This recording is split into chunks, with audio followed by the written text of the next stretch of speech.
오늘 함께 나눌 말씀의 제목은 풀과 나무입니다. 시편 92편의 저자가 하나님을 노래하는데 하나님은 어떤 분이시냐 하면 8절, 9절 같이 한번 읽어보죠. 하나님 어떤 분이십니까? 8절, 9절입니다. 시작. 여호와여, 주는 영원토록 지존하시니이다. 여호와여, 주의 원수들은 패망하리이다. 정녕 주의 원수들은 패망하리니 죄악을 행하는 자들은 다 흩어지리이다. 아멘. 여호와는 영원히 지존하십니다. 영원히 그의 존엄이 한결같아서 흔들리지 않으실 거고 요동하지 않으실 겁니다. 때때로 암흑기라 여겨지는 시대를 지났지만 그럼에도 불구하고 하나님의 교회는 살아남았고 하나님의 교회는 그 다음 세대에게 믿음을 물려주면서 계속 존재해 왔습니다. 현대 기술이 점점 더 발전하면서 미래학자들이 생각하기를 2050년쯤 되면은 믿음이라는 건 없어지게 될 거다. 과학이 그 자리를 대신할 거니까 교회 혹은 그게 뭐든 혹은 세계를 제패한 듯 보여지는 이슬람이라고 해도 그리고 불교라고 해도 믿음, 그 추상적인 것, 손에 잡히는 것이 없는 그 믿음은 세상에서 사라지게 될 거고 그 빈자리를 과학과 기술이 대신하게 될 거다. 그렇게 생각을 했어요. 그래서 많은 사람들이 그렇게 예언하고 그렇게 예상을 해왔는데 오히려 그렇지 않았던 증거들이 하나씩 나타나게 된 겁니다. 유럽에서 그 발달한 복지와 그 발달한 민주주의가 발달한 그 나라에서 무슬림이 휩쓸어가기 시작한 거예요. 없어질 거라고 생각했는데 아니요. 무슬림이 시작된 자리에 하나님의 교회가 부흥하기 시작한 보호가 계속 이어져 오는 겁니다. 없어질 줄 알았던 교회가 어려운 일이 있을 때마다 사람들을 붙잡고 사람들의 중심을 붙잡는 사건들이 벌어지는 거예요. 9.11 테러가 일어나고 얼마 되지 않아서 뉴욕의 그 번잡하고 바쁜 데에 교회들이 부흥하기 시작했습니다. 점심시간마다 그 일하고 분주하고 바쁜 사람들이 교회에 들러 기도하기 시작합니다. 믿음이 없어질 거라는 그들의 예상은 틀렸고 새로운 예상이 등장했는데 새로운 예상, 그들의 예상에 의하면 오히려 2050년대가 되면 세계 인구 중에 30%가 예수를 믿게 될 거고 20%는 무슬림이 될 거다 하는 새로운 예상들이 요즘 드러나고 등장하고 있는 것을 봅니다. 하나님은 영원토록 지존하십니다.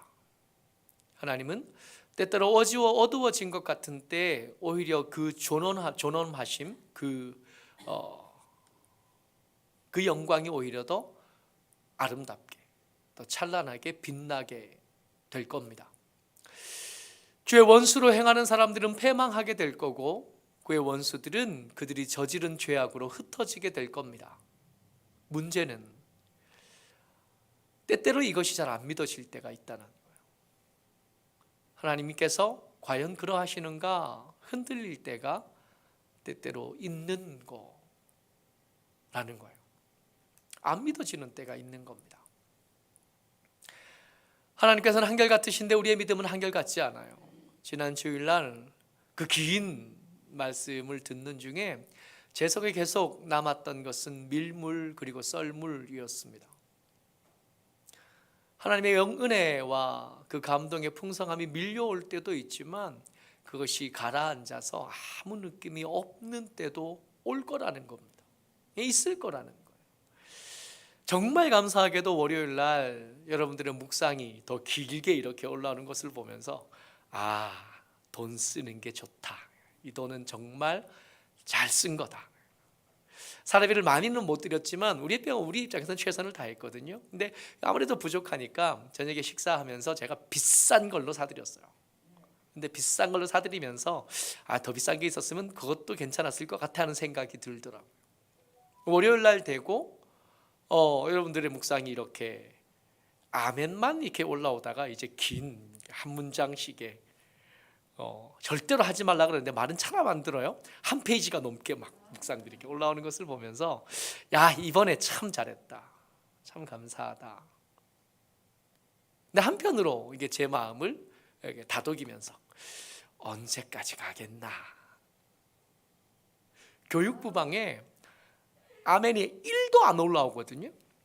교육부 방에 아멘이 올라오기 시작했잖아요. 심지어 문장도 올라왔어요. 이것들이 언제까지 하겠나 생각이 드는 거죠. 흔들릴 때가 있습니다. 근데 이 시편 92편의 저자가 시인이 이렇게 노래하는 것을 보면 우리의 흔들리는 것이 흔들릴만 해요. 악인이 흥왕합니다. 악인이 잘 되는 거예요. 말씀 같이 읽습니다. 7절 같이 읽습니다. 시작. 악인들은 풀같이 자라고 악을 행하는 자들은 다 흥왕할지라도 영원히 멸망하리라. 영원히 멸망할 거라는 걸 우리가 모르나요? 알아요. 하나님의 영원히 지존하심이 저들을 그냥 두시 않으실 거란 걸 압니다. 근데 눈앞에 보이는 상황은 어때요? 저들이 풀같이 흥왕하는 거예요. 여러분, 풀이 얼마나 잘 자라는 거 보세요. 오늘 말씀 준비하면서 이게 좀 찾아서 다큐 한 편을 하루 종일 봤는데, 그 다큐의 내용이 뭐냐면 25살 청년이 농사 지으려고 귀촌한 거예요. 근데 이 귀촌을 그냥 하고 싶어서 한 게 아니라 낚시터를 운영하시던 아버지 어머니가 쫄딱 망해서 정말로 집 한 칸 마련할 돈 없이 시골로 들어가시는 바람에 따라 들어와야 됐대요. 군대 제대하고 나서 따라 들어온 거죠. 제대하고 나서 집이 바뀌었으니까 따라 들어갔는데, 이 아버지가 그 시골에서 어떻게 사셨냐면 고향인 시골에서 돈 없으니까, 땅 없으니까 노인네들이 땅만 가지고 있고 농사를 제대로 짓지 못하던 땅을 관리해 주면서 농사를 지은 겁니다. 백마지기 농사를 지었대. 과수원 농사를 지었대. 이게 과수원 농사라는 게 여름 한철을 이게 찍은 다큐였는데, 여름에 하는 일이 뭐냐면 풀 베는 거. 여름 한철 내내 풀 베요. 풀을 베야 햇볕을 과일이 받을 수 있고, 햇볕을 과일이 받아야 잘 익잖아요. 근데 이게 땅이 워낙 넓으니까, 내 땅은 아니지만 농사짓는 땅은 넓으니까 그 땅을 풀 베요. 아들하고 아버지가 둘이서 각자 맡은 밭이 있어서 거기 풀을 베러 다니는데, 그 아들이 이렇게 잠깐 많은 이야기를 하는 중에 잠깐 뭐라 그러냐면, 풀은 내가 자는 사이에 또 자라니까요. 그리고 아침에 일어나서 풀 베기 시작해서 밤에 자기 전까지 계속 풀 베기. 예초기도. 자기네 제주에 가 있으면서 우리 부모님이 제일 좋았던 거, 그 돈 많이 들여서 제주도에 살았는데 제일 좋았던 게 뭡니까? 그랬더니 고사리 꺾은 거 그러셨거든요. 근데 우리가 제주도 사람이 아니니까 우리가 고사리 꺾으러 가는 자리가 그 자리가 있거든요. 뭐 딴 데 가겠어요? 그 자리 가지. 신기한 거는요, 그 자리에 고사리를 꺾는데 다음 날 가면 그 자리에 고사리가 또 있어요. 사람들이 그렇게 많이 가서 고사리를 꺾어대는데 끝내 그 자리에 여름이 뜨거워지고 나면 고사리로 가득해지는. 누가 이겨요? 고사리가 이겨요. 사람들이 그걸 아침부터, 새벽부터, 우리 같은 사람이, 제가 우리 아버지 등산에 6시부터 고사리를 꺾었다니까요. 새벽 6시에. 아침에 묵상을 써야지 6시에 가자 그러시지, 제가 거기 가서요 4시에 일어났어요. 4시에 일어나가지고 묵상 쓰기 시작했다니까. 5시 반만 되면 아버지 전화해서 안 내려오냐? 고사리 꺾으러 가야 돼. 비가 오는데도 꺾었어요. 근데 우리만 꺾는 게 아니라 우리 꺾는 자리에 사람들이 막 몰려들어서 고사리가 있으니까 그 넓지 않은 한 수십 명이 고사리를 꺾어요. 근데 다음에 가면 거기 고사리가 또 있어. 끝내 풀이 이겨요. 그들이 새순이 올라올 때 그렇게 꺾어댔는데도 뜨거운 여름이 되면 거기는 고사리로 밭이 돼. 무성해지는. 악인이 풀같이 자란다고요. 그래서 저것들은 잘못됐네 그렇게 느껴지지 않는다는 겁니다. 악인들이 풀같이 자라요. 아침에 뱄는데 안 죽고 또 자라요. 어제 싸그리 씨를 말린 것 같았는데 다음날 오면 또 자라 있어요. 끝내 그 숲을 다 덮은 것처럼 보이는 겁니다.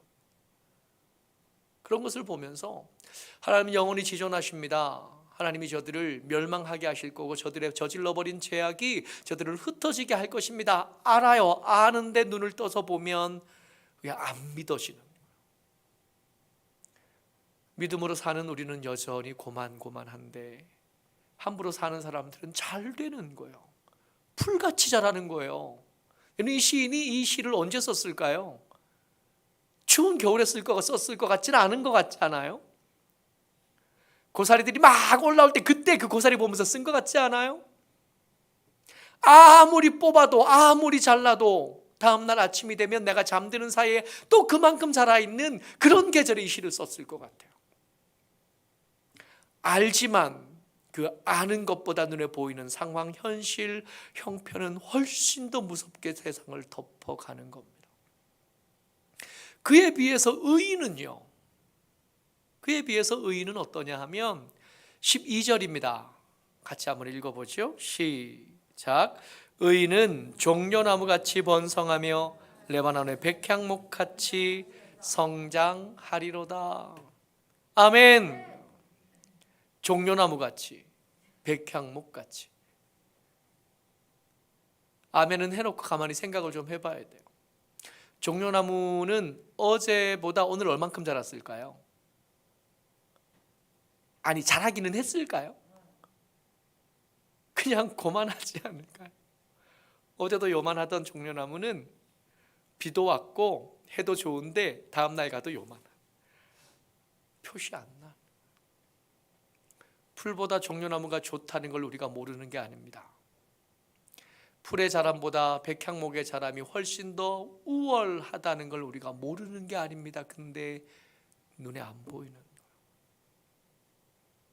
고만고만, 변화가 없는 것. 풀에 자라는 것과 나무에 자라는 것을 이렇게 한눈에 이렇게 보면 나무는 안 자라는 것 같아요. 풀의 자람에 비해서 나무의 자람은 그냥 없는 거지, 없는 거. 우리가 기도를 안 하는 게 아니고 우리가 성경을 안 읽어온 게 아닙니다. 우리가 그동안 사실은 제가 생각할 때 우리가 지난 주일에 큰 은혜가 있었던 것은 우리가 그동안 성경을 읽어오려고 노력을 했기 때문에 이게 은혜가 된 거예요. 그동안 우리가 성경을 읽으려는 노력이 없었다면 이 주일날 들었던, 하루 종일 들었던 경건의 훈련 중에 새로운 방법은 없습니다. 말씀을 읽는 것과 기도하는 것 외에 다른 경건의 방법은 없습니다 라고 말할 때 우리가 부끄러워졌을 겁니다. 그동안 해온 게 있다 보니까 잘 안 되는 것 같으나 계속 해야 되는 거구나, 아멘, 그러고 다시 시작한 거지. 우리가 그저 그냥 넉넉히 있었다면 그런 거였어. 낯선 이야기였을 텐데 우리가 어느 정도 한 발은 담그고 있어서 아는 이야기였거든요. 아는 이야기가 은혜가 되고 아는 맛이 무서운 법이라. 우리가 그 맛을 아니까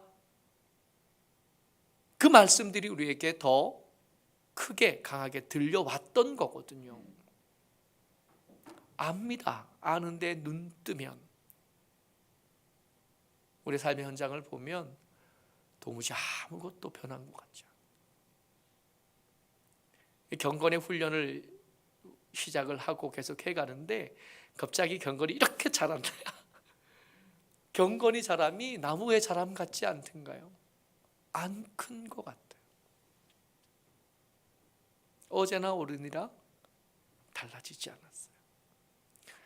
윤 목사님 말씀하시던 그 세포가 깨어나는 것 같은 그 감격, 월화수 중에 있으셨어요?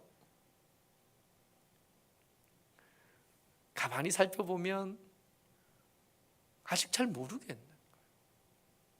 악인의 자람은 풀 같은데 의인의 자람은 백향목 같습니다. 그래서 우리 고민되는 거예요. 계속 나무여야 되나? 나도 풀처럼 자라면 안 되나? 확 좀 크고 확연한 변화가 좀 나타나고, 확연한 성장이 좀 나타나고, 확연한 열매들이 좀 나타나주면 안 되나? 여름 한철에 풀이었다가 겨울에는 나무할까? 뭐 이런 생각들이 드는 거. 근데 이 시인이 이 시를 읽은 우리의 마음을 어쩜 그렇게, 시인과 우리가 그렇게 다른 사람이 아니었던 거예요. 13절과 14절 같이 읽습니다. 시작. 이는 여호와의 집에 심겼으며 우리는 하나님의 뜰 안에서 번성하리로다. 여기서 잠깐이요. 여호와의 집에 심겼어요. 뭐가? 풀 말고 나무인 우리가 갑자기 풀처럼 성장하지 않은 것은 잘못된 게 아닌 거예요. 우리가 여호와의 뜰에 심기지 않았기 때문도 아니고, 여호와께서 우리를 모르시기 때문도 아니고, 우리가 다른 나무들보다 지지부진한 자질이 부족한 사람이었어도 아니고, 우리가 자리 잡은 것이 여호와 하나님의 뜰이 아니라 하나님의 바깥쪽이어서도 아니라는 겁니다. 우리가 나무처럼 자라는 것은 우리 탓도 아니고 잘못된 것도 아니고 문제가 있는 것도 아니라는 겁니다. 우리가 천천히 자라는 것은, 우리가 더디 일어서는 것은, 우리의 변화가 더디 일어나는 것은 잘못된 게 아닌 거예요. 여호와의 집에 심겼다고 해서 나무가 풀처럼 자라겠어요? 하나님의 뜰 안에서 번성하는 그 나무는 오늘 묘목이었다가 내일은 큰 거목이 되나요? 아닌 겁니다. 거목이 되는 그 나무는, 묘목에서 시작한 그 나무는 많은 세월들과 많은 시간들이 지난 다음에야 거목이 된 거예요. 잘못된 게 아니에요. 우리가 지지부진한 거, 우리의 성장이 확연하거나 두드러지지 않는 건 잘못된 게 아니라 당연한 거고 자연스러운 거고 마땅한 거인 겁니다. 14절 계속이요. 시작. 그는 늙어도 여전히 결실하며 진액이 풍족하고 빛이 청정하니. 우리가 고민하는 거 뭐야? 너무 늦은 거 아니냐? 우리가 자라는 게 너무 늦어가지고 나중에 늙으면, 늙으면 열매도 못 맺고 그 열매가 무슨 소용이 있겠나 싶은데, 시인은 이런 우리의 조바심 나는 마음을 마치 들여다본 것처럼, 괜찮아, 늙어도 열매 맺는데 문제가 없어 라고 말합니다.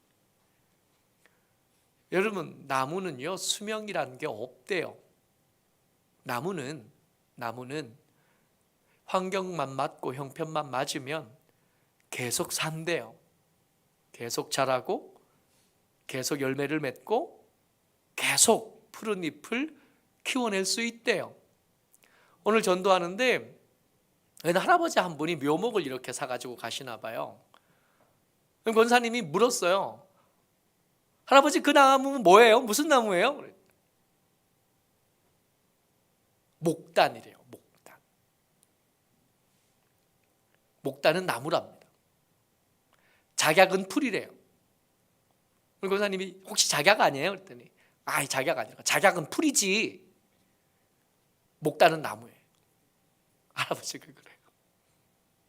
우리는 풀 아니라 나무예요. 나무는 환경만 맞으면 늙어도 열매를 맺을 수 있어요. 늦음이 없는 거죠. 진액은 늙어도 계속 풍성할 수 있는, 푸른 잎을 계속 낼 수 있는 겁니다.